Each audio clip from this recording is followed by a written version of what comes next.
No. Change is the only constant in life. This is not a recent quote from Silicon Valley or something. This is a 2,500-year-old quote from a Greek philosopher. My name is Ritvik Singh. I'm the CEO and co-founder of wayForward, and I'm here to talk about change and how it's impacting EAPs across the world. So the structure of my talk is going to be about how technology is changing the different industries, not just healthcare, not just mental health, not just EAPs. Then talk about what can you do about it, and then finally touch upon some of the examples of technologies that might be relevant to EAPs. So while change is a constant, the pace of change, that is accelerating.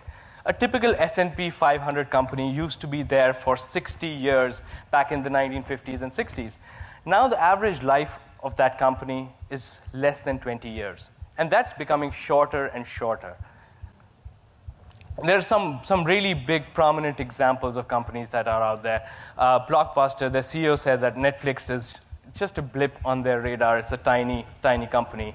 I mean, we know about that bankruptcy.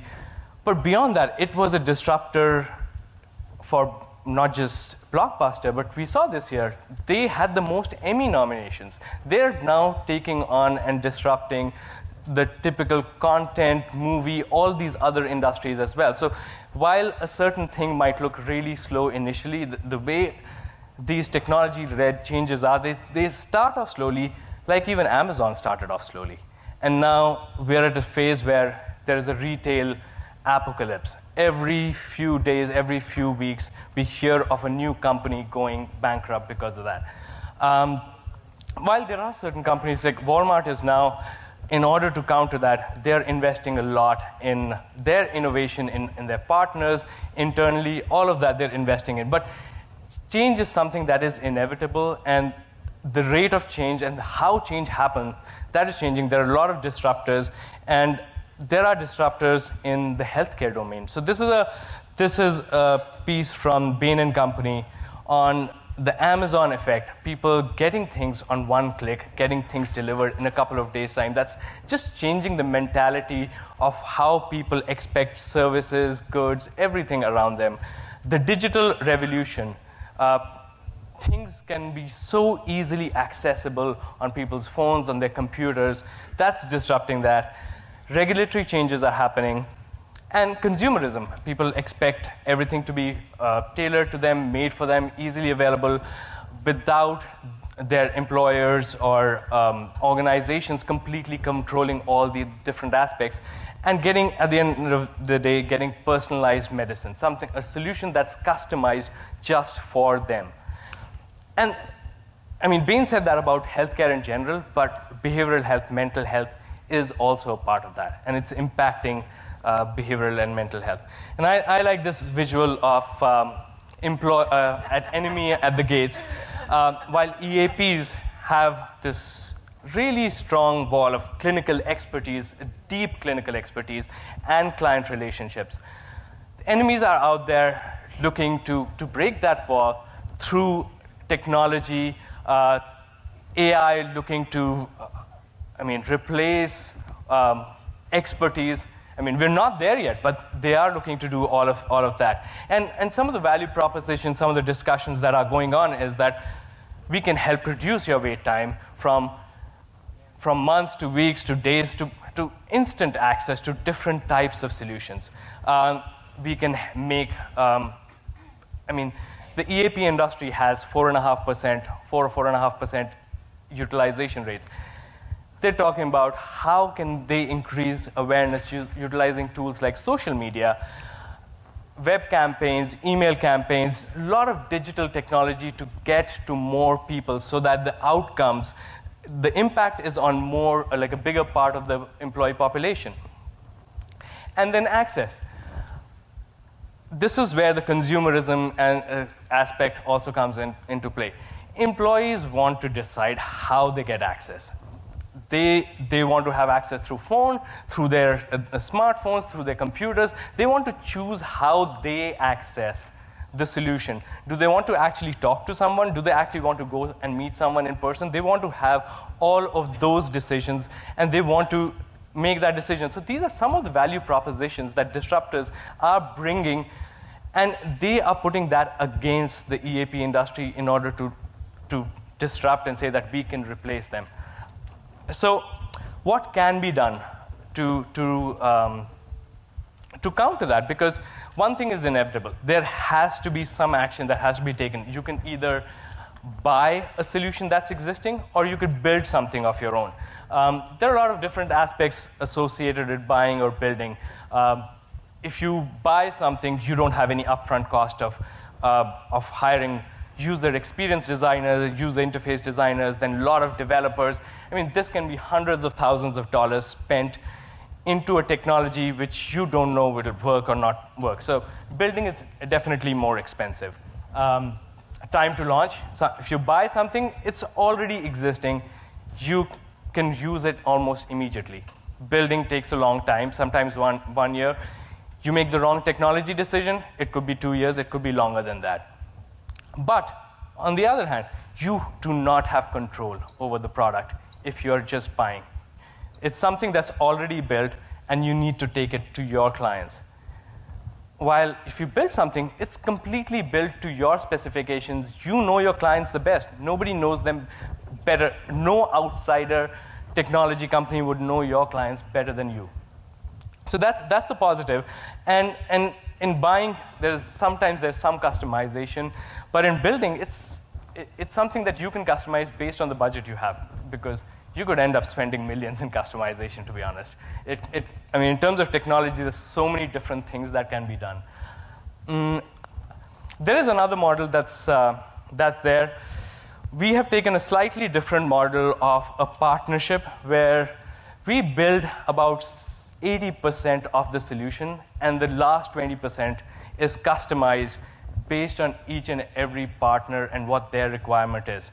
And this sort of de-risks what you have to do in terms of the investment you have to make, in terms of the time it takes, but gives you enough control to decide what makes the most sense for your client base.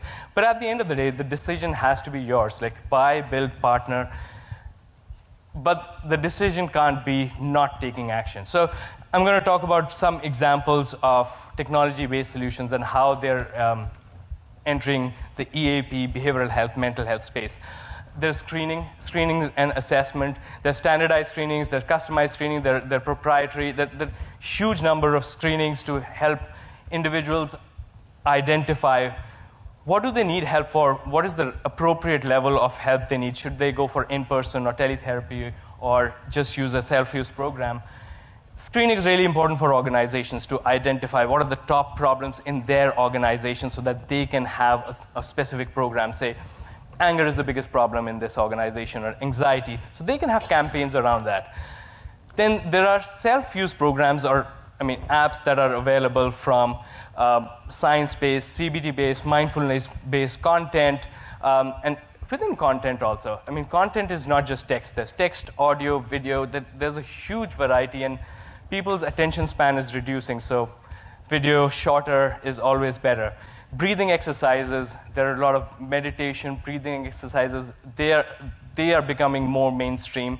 And then tracking of progress. So these are different types of tools and things that are available. But at the end of the day, the solution has to be proven. There has to be some scientific validity, some independent research that has to be behind anything that you roll out.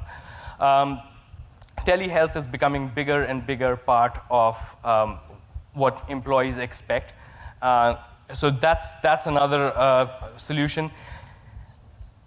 Text-based communication is there, and then also asynchronous communication. So asynchronous communication, I want to distinguish that from text chat, because in asynchronous communication, the coach or the clinician gets back to the client within a few hours. The expectation is set from the beginning that this is not a live therapy session. This is more to support the individual employee or the user to use different tools or different services that are available.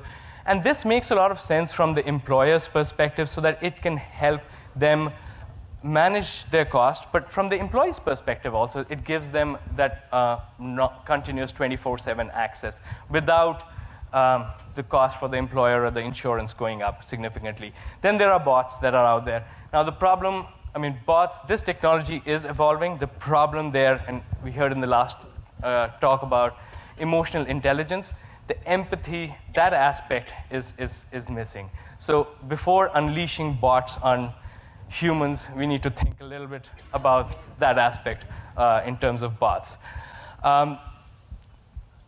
AI is becoming a bigger part of all industries, and it will keep on becoming a bigger and bigger part. So it's not just about making content like a whole library or a set of 7 books available to someone.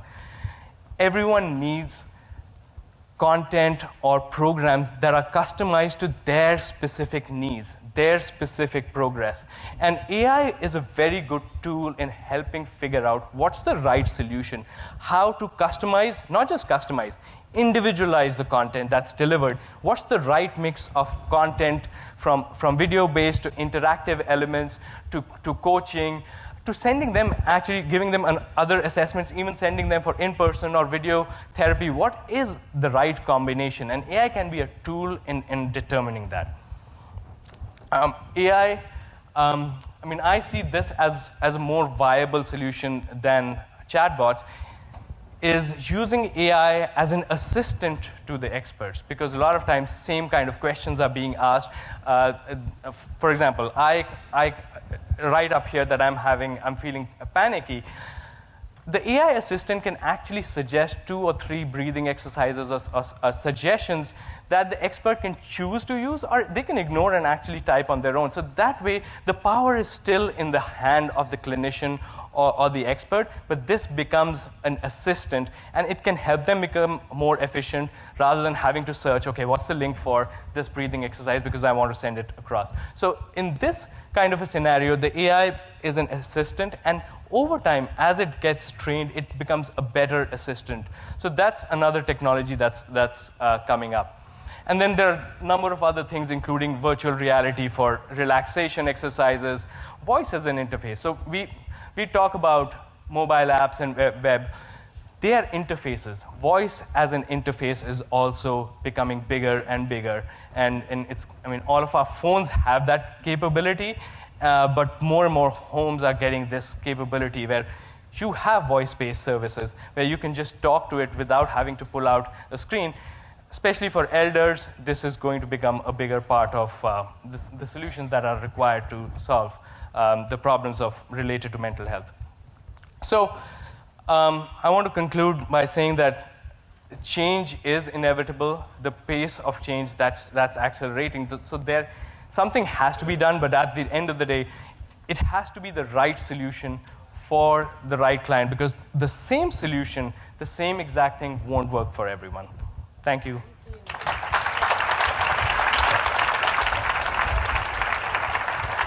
Thank you.